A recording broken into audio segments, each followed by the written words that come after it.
Ya, selamat pagi semua. Bisa segera mengikuti dari layar besar yang disediakan di kelas ya. Jadi saya minta maaf dulu ini kondisi kesehatan saya tidak agak mengkhawatirkan gitu ya. Suara saya barangkali bisa terdengar jauh lebih berat, terus sering diselang batuk.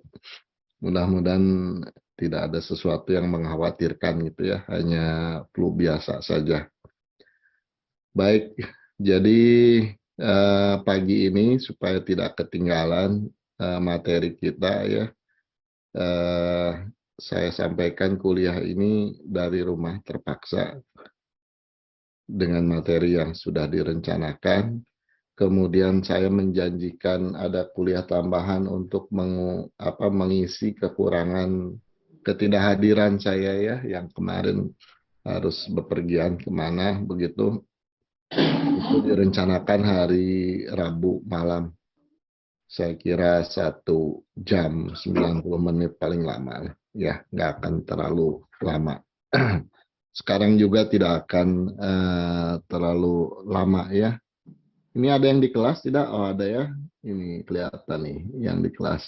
Baik, terima kasih. Selamat pagi semuanya. Kali lagi ya, baik yang di kelas ataupun yang di rumah.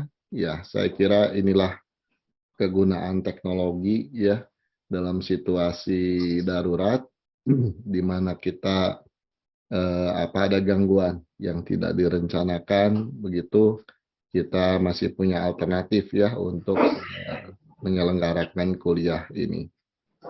Baik, jadi hari ini kita akan bicara tentang infrastructure architecture, arsitektur infrastruktur, kadang disebut arsitektur teknologi ya. Itu merupakan arsitektur terakhir dari 4 layer arsitektur. Yang paling atas bisnis, lalu IS, Information System, yang terbagi 2 menjadi arsitektur data dan arsitektur aplikasi. Lalu data dan aplikasi itu harus ada platform teknologi untuk menjalankannya, menyimpan datanya dan sebagainya. Jadi di bawah kita punya infrastruktur architectures ya. Jadi kita akan fokus ke situ seperti pada perbincangan aplikasi. Jadi hari ini kita akan bicara konsep infrastruktur ya sebagai sebuah arsitektur. Nanti pada pertemuan berikutnya saya akan yang malam itu ya, kita akan bicara tentang ini tentang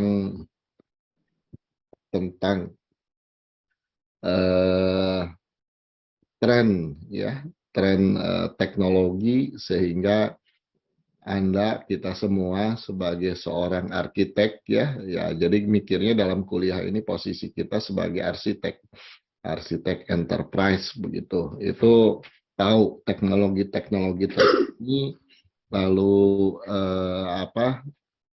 pilihan-pilihan itu sebaiknya diarahkan kemana, jangan sampai teknologi sudah belok ke kiri, kita masih menganjurkan ke kanan, begitu ya. Nah ini maksudnya nanti perlu tahu juga tren-tren teknologi itu bagaimana ya. Baik, sebentar.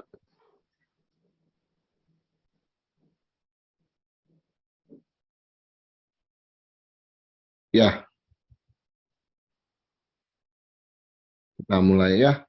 Slide-nya tentunya sudah bisa dilihat personal semuanya ya, filenya sudah saya sediakan.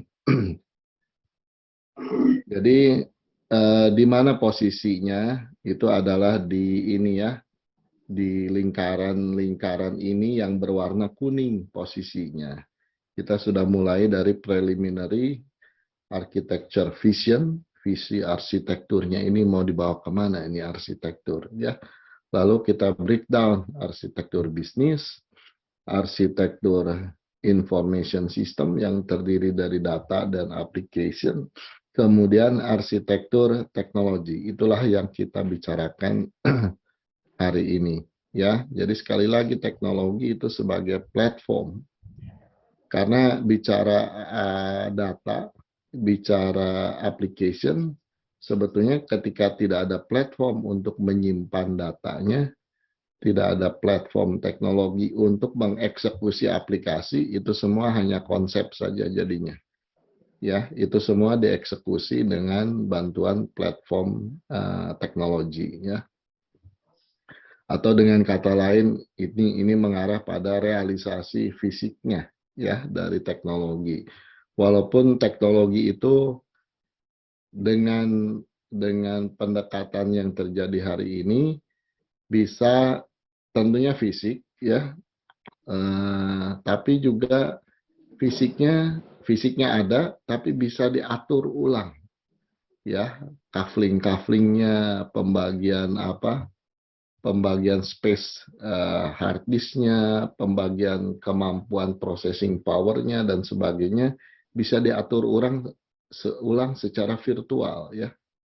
Bahkan penyelenggaranya bisa jadi orang lain atau pihak lain. Itu yang disebut cloud computing, ya. Nah, sekarang memang semua mengarah pada pilihan cloud computing itu. Kenapa? Karena dengan cloud computing kita dibebaskan dari urusan operasional yang sangat ngejelimet.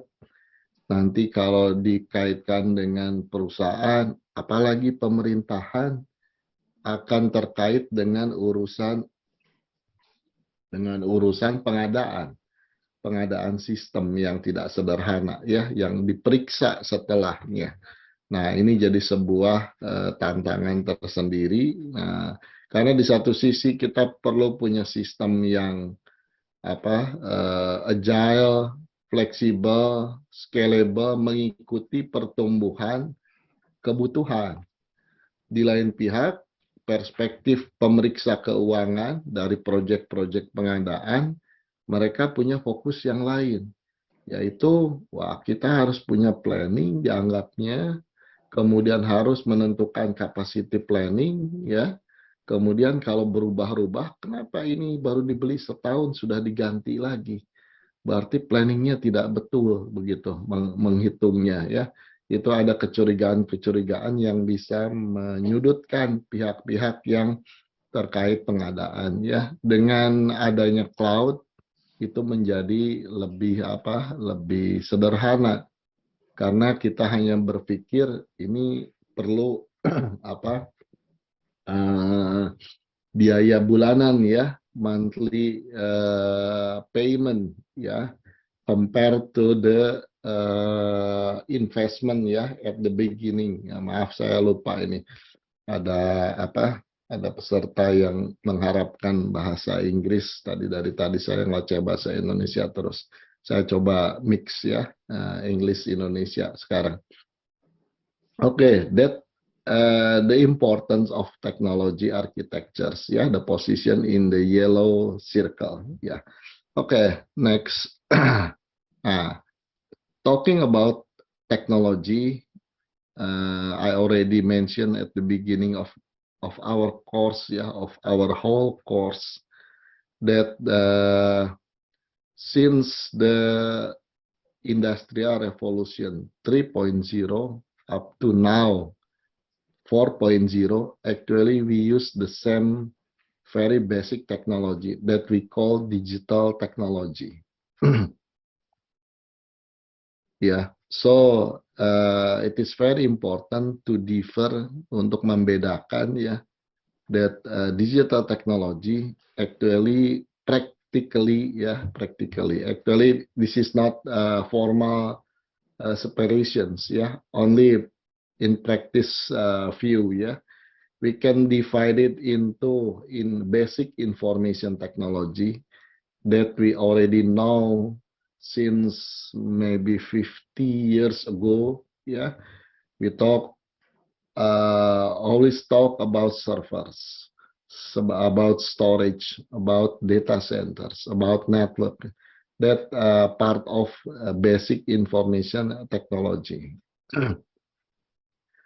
And since the Industrial Revolution 4.0, there is other new technology that actually this new technology or frontier technology running on top of information or basic information technology, basic IT. Yeah, for example, we have big data platform and big data analytic platform. Of course, we still need servers ya. Kita perlu server untuk running. Kita perlu hard disk, physical disk ya, or SSDs, solid state disk ya, to store ya the data, big data, and we need very powerful computers to do analytics ya on big data. Our big data ya. Nah, jadi itulah ada Blur, tolong di ini ya. Ini tetap jadi ini on top nih yang frontier itu bisa dikatakan mostly on top of the basic IT ya. The other is cloud technology. The others important and interesting artificial intelligence and machine learning. Ya. The technology that can menirukan ya, can simulate, emulate the how human thinking ya, human cognitive capability ya. Ini mengubah ya, totally change the applying of technology. Previously, when we talk about revolusi industri 3.0 ya. So most of technology used to automate the business process, used to help improving business process to be better ya, most faster, most efficient, more efficient, for example like that ya, more accurate dan etc. ya dan sebagainya. Nah, actually in the previous it's not strongly how technology will replace the human ya, replace peoples, but help people to do something better ya. Nah, today, by artificial intelligence, by the capability of artificial intelligence that can quote-unquote think, yeah, like human. So today, not most yet, but a lot of, and it's growing, ya, banyak dan berkembang terus, ya. Ini manusia pekerjaan yang tadinya dilakukan by human, it's replaced by technology ya, by artificial intelligence. That's new challenge, new problems that we have to consider when adopt technology. The others, augmented reality, Internet of Things. Internet of Things, I think it's very powerful also. Because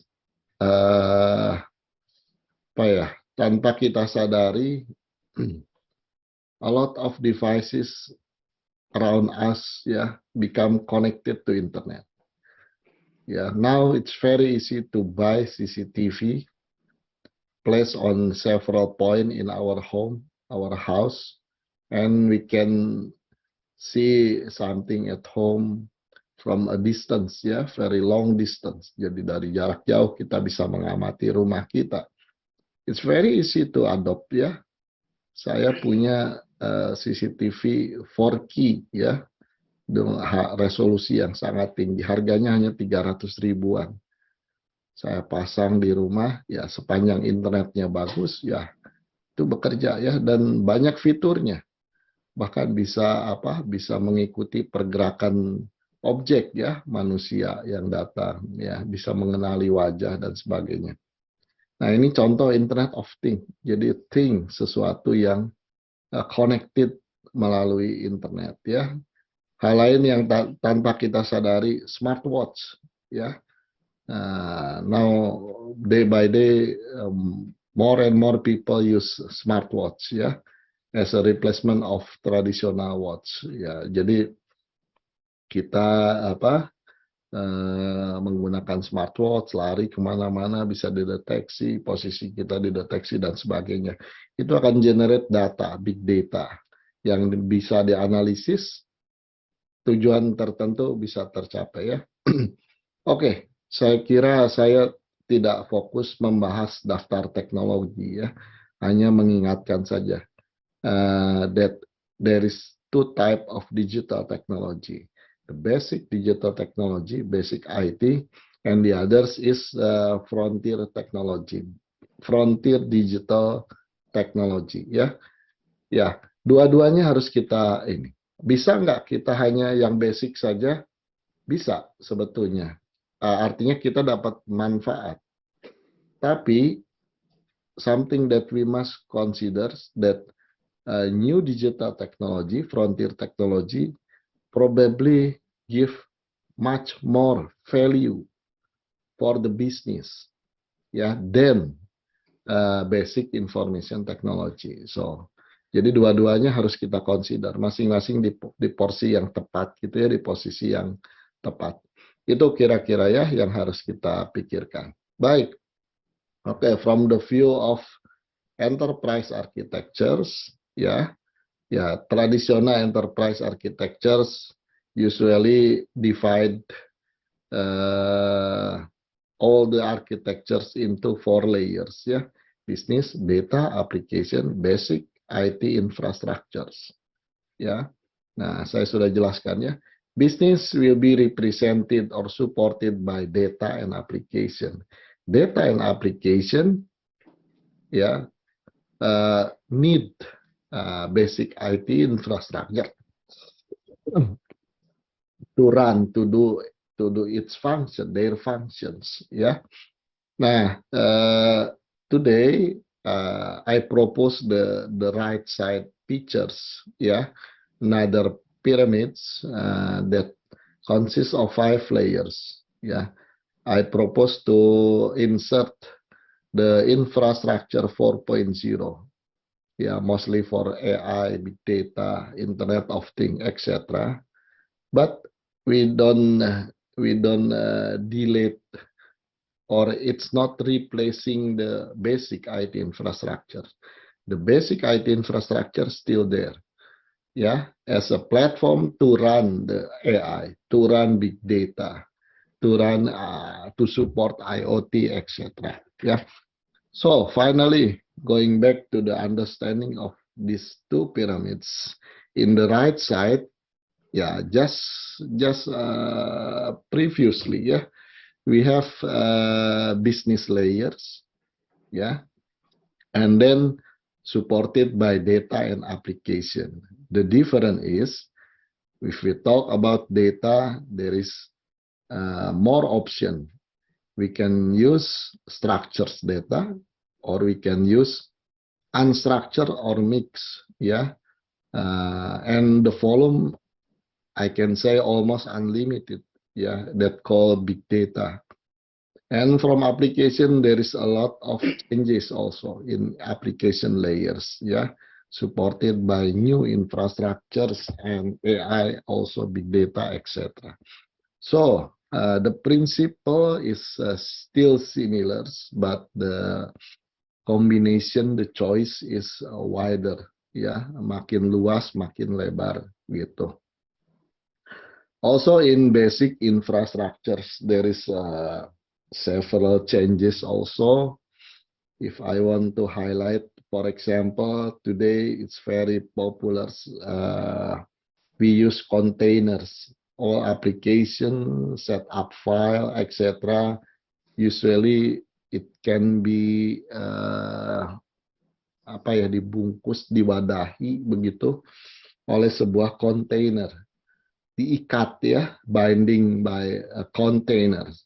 So if we want to install, just put the containers, seperti kita menyimpan kontainer di mana, di kapal yang besar begitu ya. Di dalamnya apa, sudah satu paket, udah disusun duluan.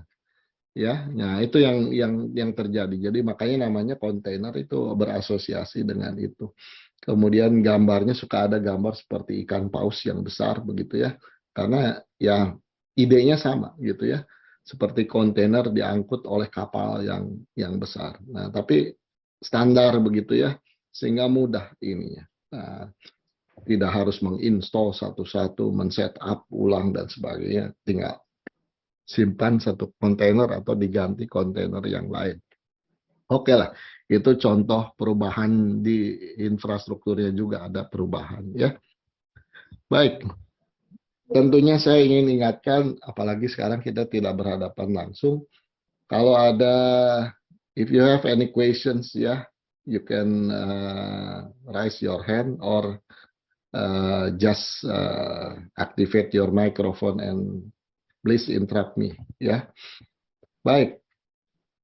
Okay, next is how we build enterprise architectures. In this case, technology architectures. Yeah, like the previous slide in the previous weeks. Yeah, yeah. I translate the TOGAF document into picture like this, yeah, diagram like this, to make you more easy to understand, yeah.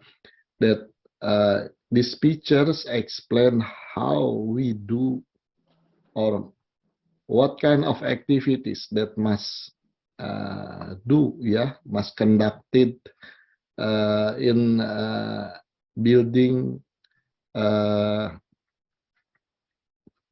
technology architectures. Yeah, it always can be represented into 3 columns. Yeah, input, steps, and output. Yeah, what kind of activity is in the steps? Yeah, and what kind of activity, the most important activities, something that write in the red font. Yeah. Number 2 up to number 5 ya, 2 sampai 5. Ya, kalau kita coba pahami ini, kita coba pahami ini ada captures, baseline technology architectures. Ya, kenapa disebut captures? Karena tinggal menangkap, tinggal memotret ya. It's already done, it's already used daily the baseline technology ya. And then we must develop target technology. Yeah, how to do that? Yeah, we will see in next page. Yeah, and then after we have baseline and target, finally we perform gap analysis. Yeah, to try to find what is the difference between baseline and target. And finally, the result of gap analysis, we have a list of initiative that must be conducted. Ya, daftar inisiatif yang harus dilakukan hasil dari gap analysis itu. And we arrange all the activity regarding to time schedule ya, and we call it as a roadmap ya, itu yang disebut roadmap. Jadi itu esensinya ya, the most essential activities in the apa tuh, in the architectures ya, technology architectures circle ya, or steps. Ya, baik. Apa important ini ya? Tadi kan sudah di highlight ini ya dari sebelumnya. Oh, ini yang paling penting tuh, bukan yang lain tidak penting, tapi yang paling esensial di sini adalah yang langkah 2 ya, up to step 5 ya, 2 sampai 5. Nah, ini jadi baseline, target, gap analysis, lalu roadmap ya. Jadi baseline and target architectures must be represented in the same or similar model or diagram to easily find a gap. Nah, ini jadi kalau saya punya cara menggambar arsitektur, satu dengan cara diagram A, yang satu diagram B. A dan B sangat berbeda, tapi dua-duanya arsitektur, betul, arsitektur teknologi, begitu ya. Nah, ini akan membuat kita tidak mudah. How not easy, how to uh, identify the gap, ya. But if we have the similar pictures between baseline and target, it will be very easy for us to identify what is the difference between these two architectures, ya. Jadi kira-kira seperti itu. Nah, ada cara satu lagi, ya. Kalaupun terpaksa kita misalnya have two different pictures, ya, two different version of diagram, dan tidak mudah, not easy to compare, ya. Maka salah satu cara yang sering dilakukan itu adalah dari dua dua ah, dari dua diagram itu yang mungkin agak berbeda tadi, kita buat list of komponennya.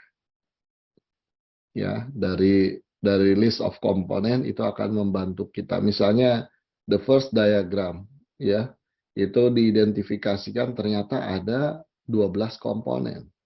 12 komponen teknologi, begitu. Di diagram futures, ya, target, kita punya 20 misalnya components, ya, 12 dengan 20. Berarti probably ini ya ada 8 additional component that must be built, maybe that must be bought by the enterprise, ya. Tapi changes not always adding, ya, not always additional, tidak selalu sifatnya penambahan. Maybe we can replace one component of technology by the others component of technology. Maybe we can merge, yeah, we can merge A and B, for example, by B, maybe will be merged to BAB, yeah, something like that. Oke. Next. Nah, ini sekedar gambaran, ya. Jadi sebetulnya apa tuh? Every architectures in enterprise architectures, it's connected each others, not independent. Ya, tidak independen, lepas satu sama lain. Wah, saya mau merancang data architectures. I don't care about business. I don't care about application. It's impossible. Ya. Nah, the sequence is starting from the business architectures. Actually starting from the vision of architectures. Ya. By vision we have the directions. Kita punya arah, ini teknologi mau diarahkan kemana? Arsitektur solusi teknologi mau diarahkan kemana? Ya, bisnis juga mengarah kemana? Nah, dari situ kita sinergikan. Oh, bisnisnya ke sini, lalu idealnya kita breakdown itu ya menjadi sub-sub proses bisnis yang lebih detail. Nah, dari situ kan pasti ada konsekuensi, ya, change of data architectures. Tadinya tidak ada analitik, sekarang ada analitik. Untuk analitik perlu data warehouse misalnya. Oh, ternyata ini datanya ada yang structures dan ada unstructured. Berarti data warehouse tradisional tidak bisa, harus pakai data lake, ya, big data teknologi, begitu ya. Nah, seperti itulah. Itu akan jelas berpengaruh dari bisnis ke data, dari bisnis berpengaruh ke application. Nah, di dalam gambar ini sebetulnya ini nih, tanah ini, ya, dari bisnis berpengaruh ke data, dari bisnis berpengaruh ke applications. Oke lah, sekarang we are in the focus of technology, ya. Nah, kita sedang fokus ke teknologi. Ini sama ini, ya. Ada pengaruh dari setiap layer-layer sebelumnya ke teknologi ini. Jadi dalam in the case of defining target architectures of technology, yeah, we must consider all the previous architectures, business, data, and application also. And plus, also specific in technology. There is several several aspect of technology that must be considered. Ya, oke, kita coba lihat satu-satu contohnya. What is the examples? Business architectures. It can be directly have impact to technology. Ya, contoh sederhana,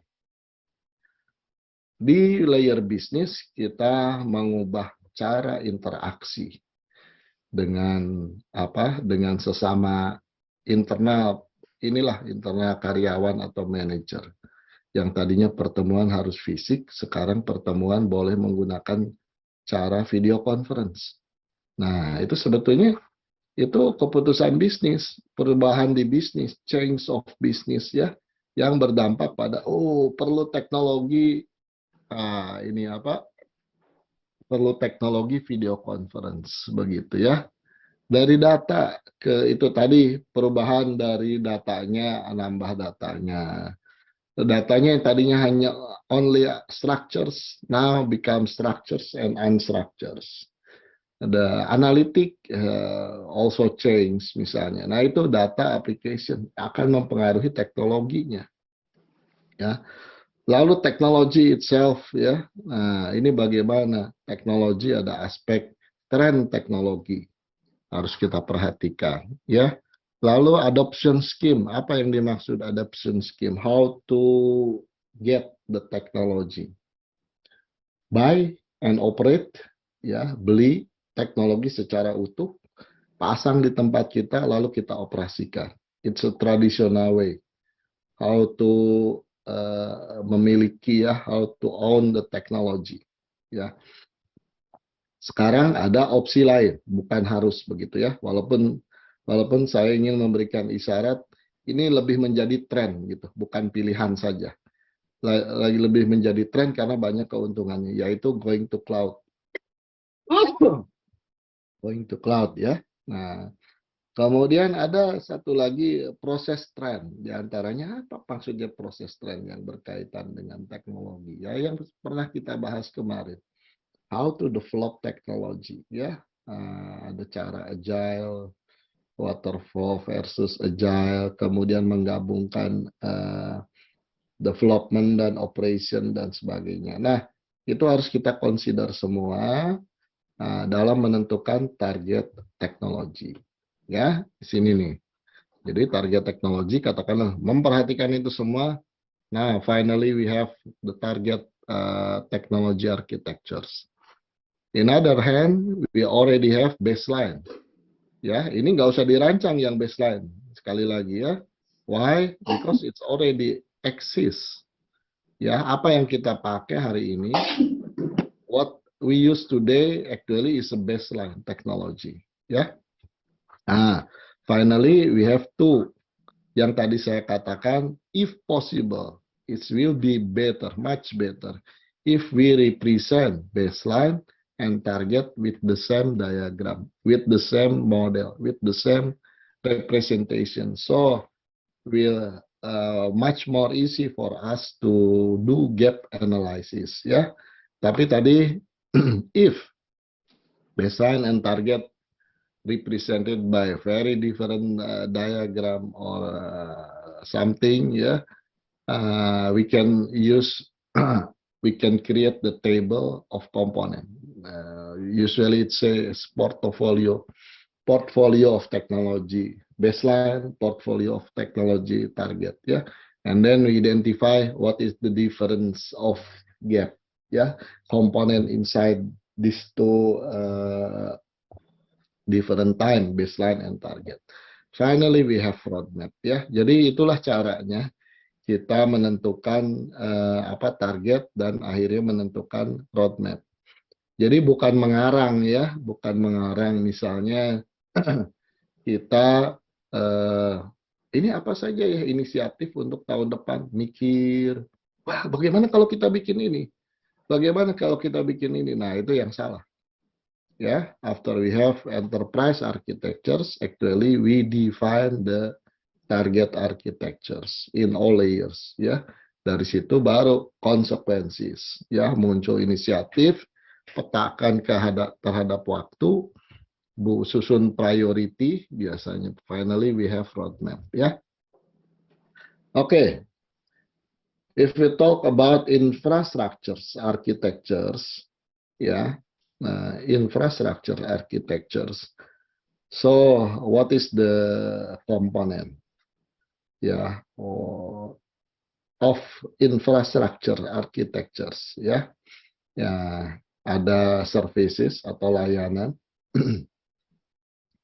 ada application service, container systems, ya, untuk mewadahi, tapi dengan model kontainer sekarang yang baku, yang ya kenapa harus kontainer, supaya nggak lebih akurat. Once itu sudah di set up dengan baik, seluruh komponennya kira-kira akan diikat dalam satu kontainer, tinggal pasang, tinggal install dengan cepat. Ketika ada error, wah kita mau balik lagi nih ke versi sebelumnya, tinggal tukar kontainer itu. Ya kurang lebih gitulah gampangannya ya. Lalu operating systems, compute and storage. Why we call it compute and storage? Karena today teknologi ya itu mengarah pada compute and storage binding as one device. Ya. Nah, kenapa gitu ya? Kalau dulu mikir storage, only storage. Mikir compute, only compute saja. Artinya kekuatan processing ya, compute ya. Nah, baru compute di link ya. Oh, ini perlu storage berapa. Lalu storage di-assign untuk server yang mana, virtual server yang mana, dan seterusnya. Sekarang dari sisi itunya masih seperti itu. Tapi compute and storage now, today, one of the choice. We choose the option that we have integrated compute and storage device in a single device. Jadi yang bersatu. Kenapa? Karena sekarang beban komputasi demikian besar, ya, sehingga perlu lalu lintas data antara storage, tempat penyimpanan data, ke prosesor itu harus sangat cepat. Ya.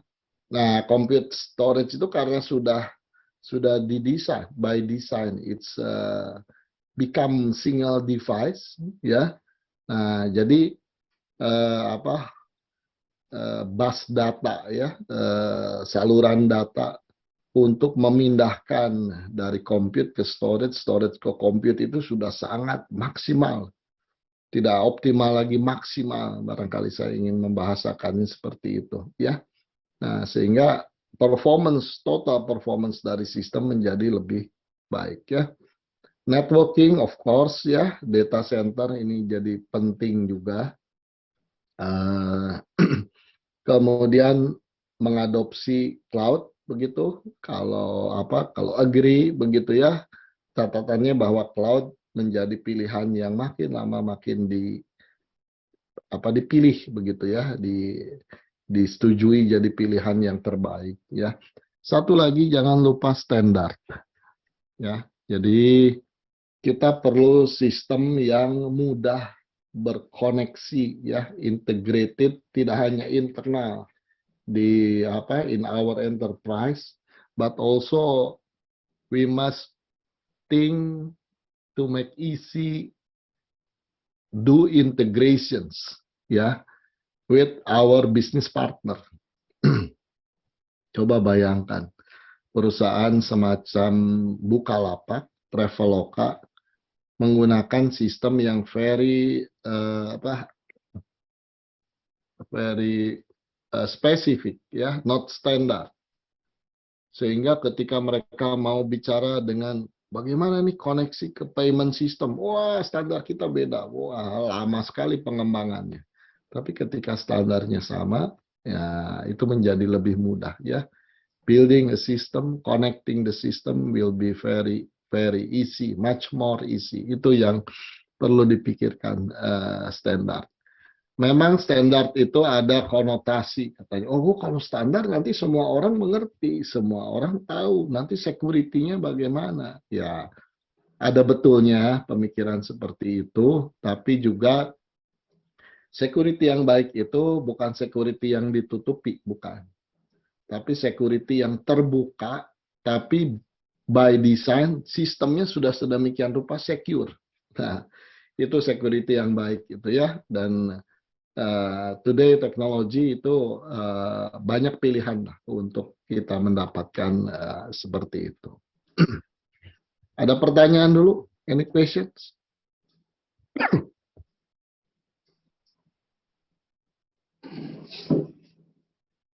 Ya, kalau tidak ada saya lanjut ya. Architecture continuum. Ini continuum itu apa ya? Ini bahasa abstrak ini, tapi secara sederhana continuum ya. Continuum itu adalah apa ya? Bisa mungkin di bahasa Indonesiakannya rentang. Jadi kalau ada suatu rentang ya, entah rentang waktu, rentang kompleksitas, rentang apa gitu ya.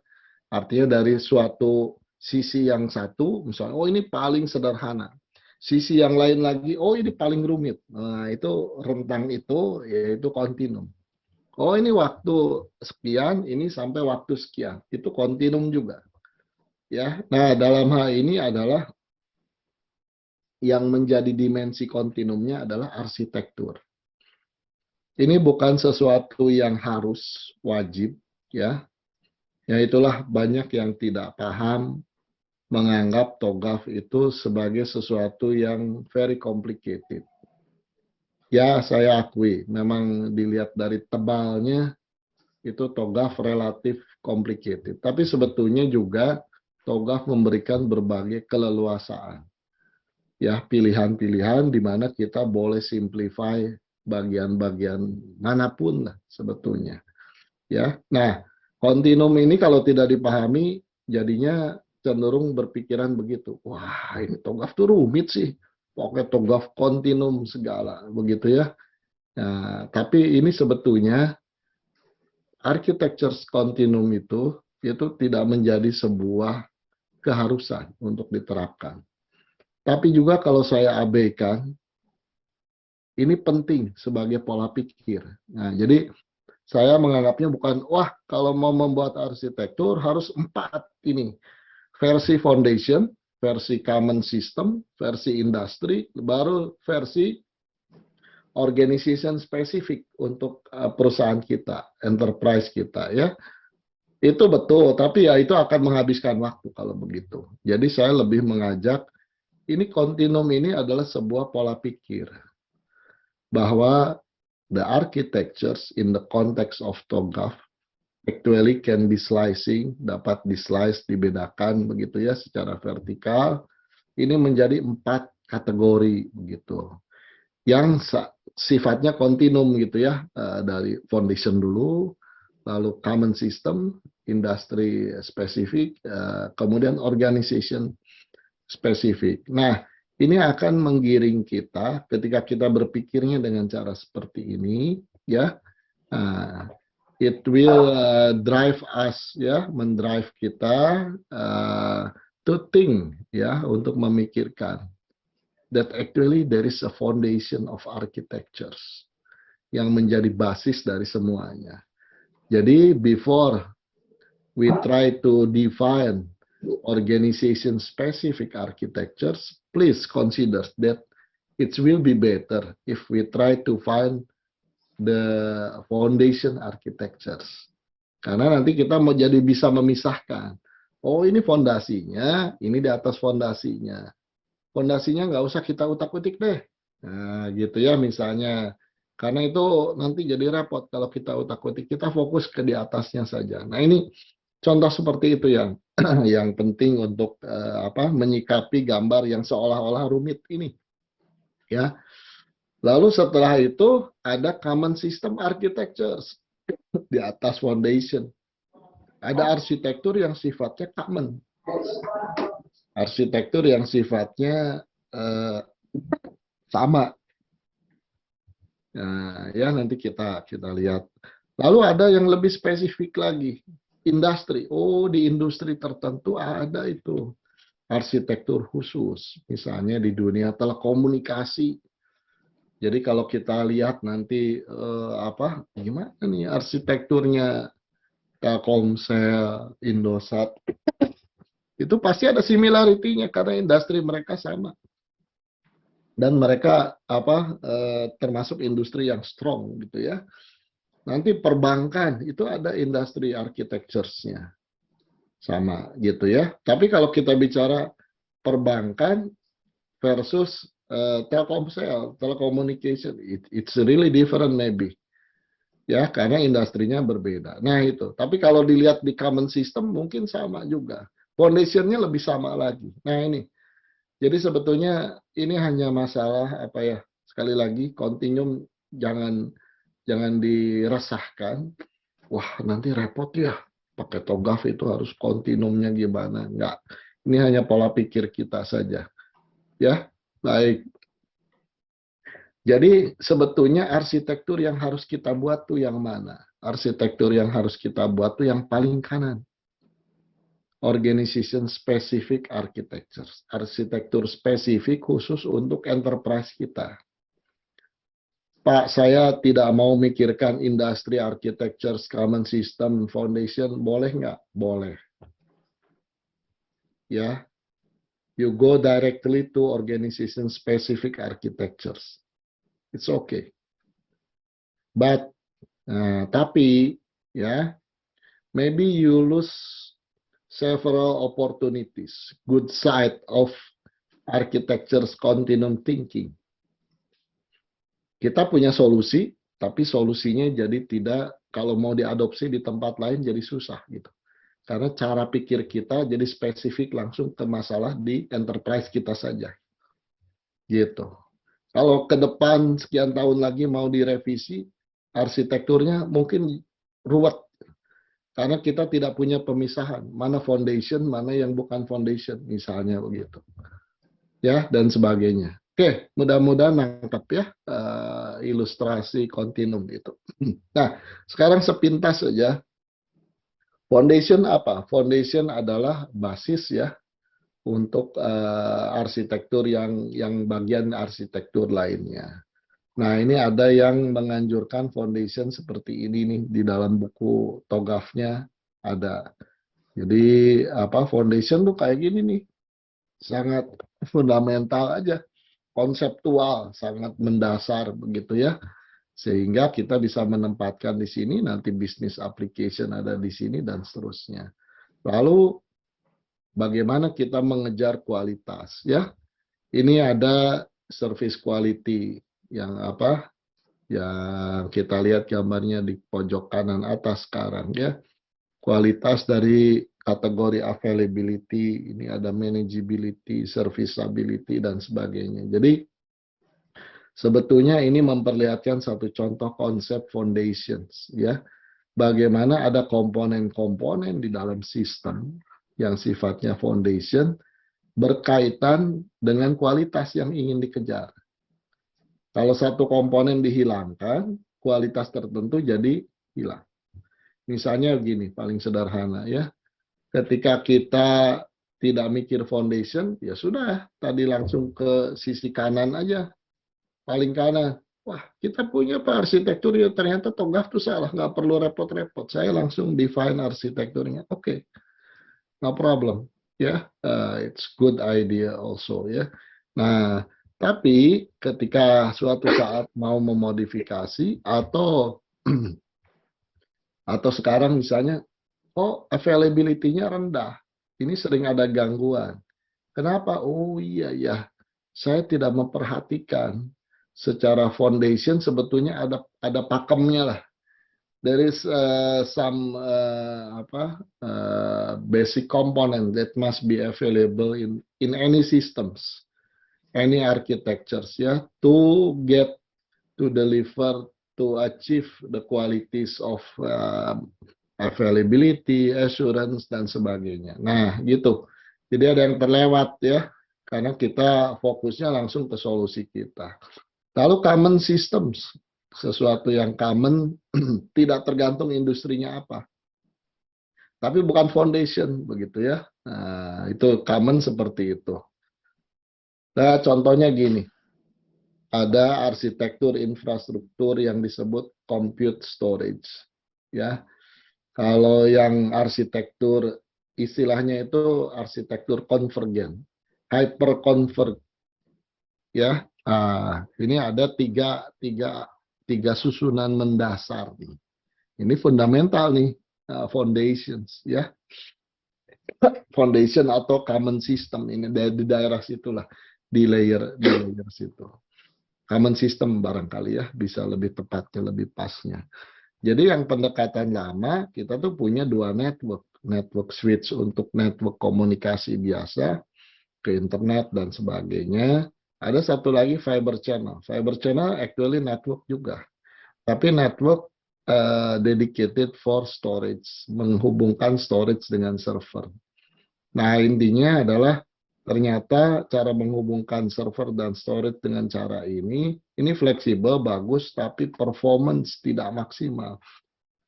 Sehingga yang sekarang terjadi itu hyperconverged, seperti yang paling kanan. Ya. Lalu pendekatan lama itu menggunakan virtual mesin, ya.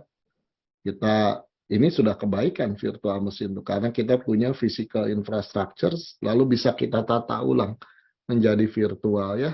Yang servernya hanya 3 secara fisik, virtual mesinnya bisa jadi 7 misalnya. Nah, ini kan suatu kebaikan. Tapi tetap virtual mesin itu hanya menggantikan mesin yang tadinya fisik jadi virtual.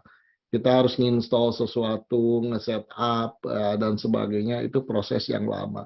Kalau setup ulang, diulang lagi prosesnya. Nah, sekarang gampangannya, itu semua di-binding, diikat dalam sebuah kontainer.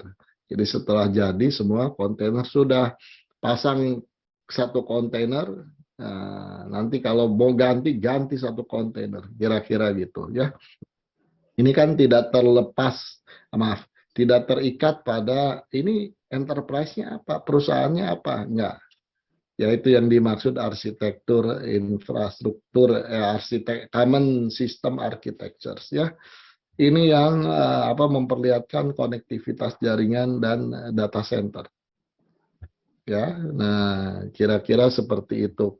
Jadi kita diharapkan punya library, punya pustaka gitu ya di kepala kita, sehingga kita bisa memilih itu tidak berdasarkan saya desain sendiri dari from scratch, istilahnya dari tidak ada, we design new thing. Oke lah, barangkali Anda lebih puas begitu ya, tapi ya buat apa? Kerja tuh harus efektif, efisien begitu ya. Kalau sudah ada arsitektur referensi yang sudah bagus, proven gitu ya, why not? We adopt it ya, kita mengadopsi. Nah, lalu lebih spesifik lagi industry architectures ya. Tadi saya sudah sampaikan contoh biasanya bisnis tertentu yang kuat menggunakan IT dan sudah bisnisnya besar gitu ya, misalnya industri telekomunikasi, industri perbankan atau finansial. Nah, itu mereka punya standar-standar spesifik di industri mereka. Kita harus paham juga. Ya, jadi kalau kita mau membuat enterprise architectures untuk bank X misalnya, maka sebaiknya kita browsing ini industri architectures untuk perbankan itu seperti apa. Sehingga ada hal-hal solusi yang tinggal pakai proven, nggak perlu repot-repot lagi. Tinggal kita pikir aja mau ngadopsi itu nggak gitu. Ya, daripada develop sendiri belum tentu lebih baik dari yang sudah ada ya. Nah, jadi nanti kita tinggal menajamkan, customize ke kita. Baik, jadi ini gambar sedikit direvisi dari yang tadi. Yang tadi itu hanya ada 4 komponen yang atas itu.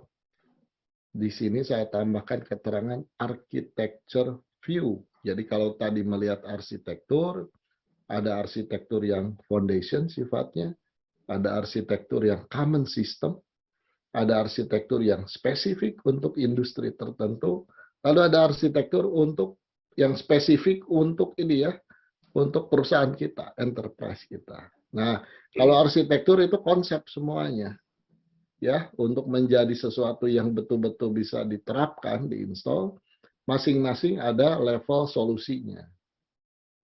Makanya saya tulis solution view ya. Nah, kalau solution view udah sangat lebih lebih detail ya, memperlihatkan solusi gitu.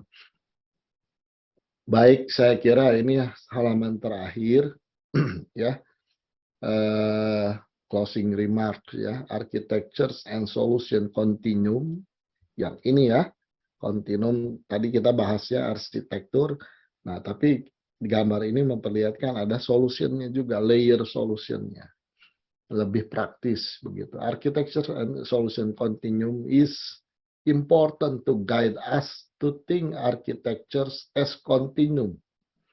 Jadi menggait kita, membawa kita melihat arsitektur itu sebuah kontinum ya, rentang dari mana sampai mana. That move from foundation, dalam hal ini sisi kiri tadi foundations or most generic ya, to organization specific, most specific. Jadi disitulah kontinumnya tuh dari generic ke spesifik ya.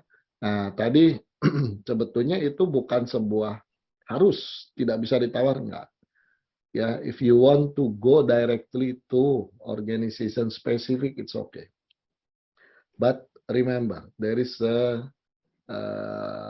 lot of good thing if we start from the foundation and then move to organization specific. Ya, ada kebaikan-kebaikan yang kita dapatkan. Ya, termasuk pengalaman-pengalaman dari atau yang sudah proven di ini ya, di bagian yang lebih foundation dan sebagainya.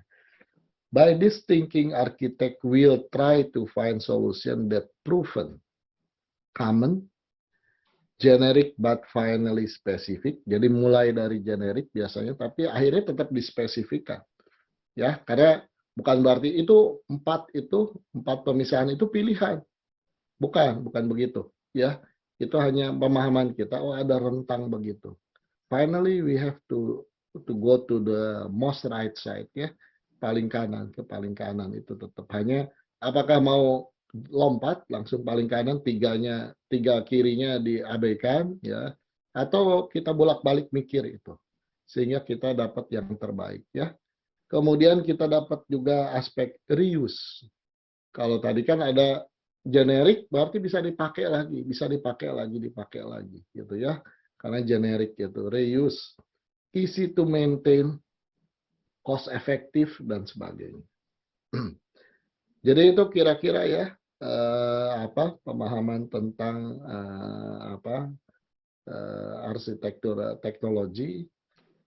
Persisnya bagaimana nanti kita bahas di pertemuan berikutnya. Ya, janji saya yang terlewat terus begitu ya. Kita adakan kuliah tambahan. Kuliah tambahan itu hari Rabu malam ya rencananya. Jam 7 lah gitu kira-kira. Fully online. Online-nya di rumah masing-masing ya. Tidak harus ke kelas begitu.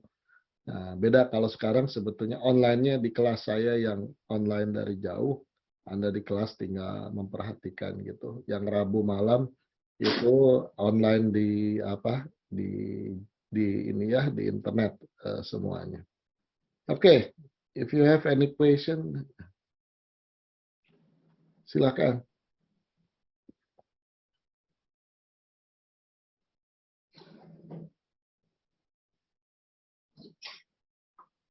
Tidak ada ya, tampaknya tidak ada pertanyaan. Mudah-mudahan dapat dipahami begitu dan bermanfaat buat semuanya.